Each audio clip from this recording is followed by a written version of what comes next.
Relaxation, a complete guide for body relaxing, including yoga for beginners, massage therapy, natural remedies, and aromatherapy. Written by Jessica Thompson. Narrated by Rebecca Gambino-Harris, Robin Rosenquist, and Janet Lee.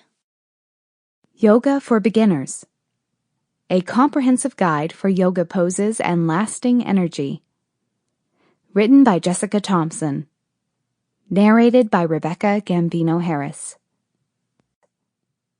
Chapter 1. Once Upon a Yogi. Today's world is full of options for keeping in shape. Fitness methods pass through various phases of interest. There is always some new form of keeping the body in shape or toned appearing on the marketplace. There are the older muscle or bulk-building exercise involved in weight and strength training. There are also other forms appealing to women such as jazzercise and NIA. However, one of the constants over the past 4 decades has been yoga. People are turning to yoga for many reasons. These range from managing stress to preventing health issues. Yoga is used to help heal the body from addictions. There are also those who decide to do yoga simply because it is trendy.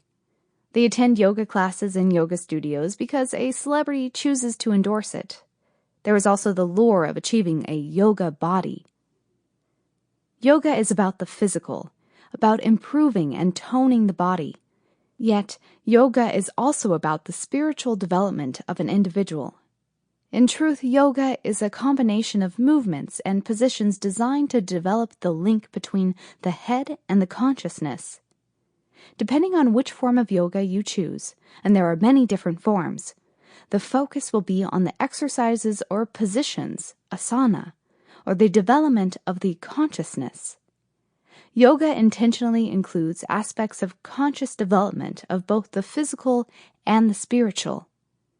This is an integral part of an ancient tradition that cannot and does not separate the body from the spirit, mind, and soul.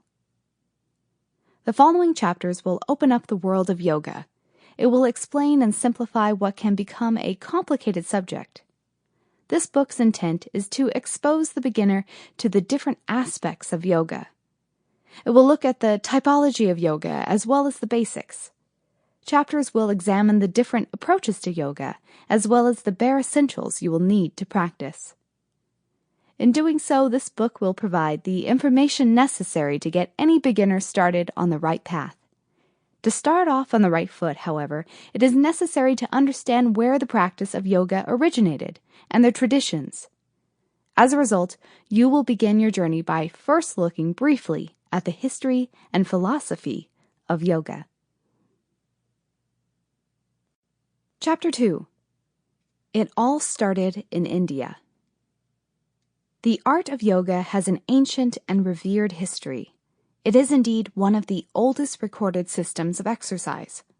Like so many other types of alternative traditions of combining mind and body together in a single form, it is a practice perceiving the body and mind as a single entity in pursuit of perfect health. However, perfect health is achieved only through physical and spiritual recognition. The body must have balance.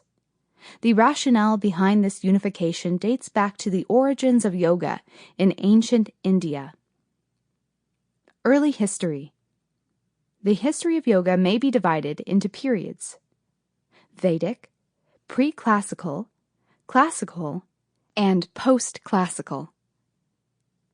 The origins of yoga date back to approximately 5,000 years ago to India. In the 6th century BCE, Siddhartha Gautama received enlightenment at age 35. This was the beginning of the close connection between Buddhism and yoga. In fact, in Buddhism, meditation and the physical postures of yoga are an integral part of most practices. At first, the tradition was oral. The practitioners wrote and spoke in Sanskrit within the walls of the monasteries. Writings mentioning yoga did not appear until about 2,500 years ago. This official mention of yoga provided the oldest recorded cataloging of a conscious development of the human spirit and body. The early period of yoga is referred to as the pre-classical period. During this time, 1000 to 100 BCE, yoga debuted in the writing Sample complete. Ready to continue?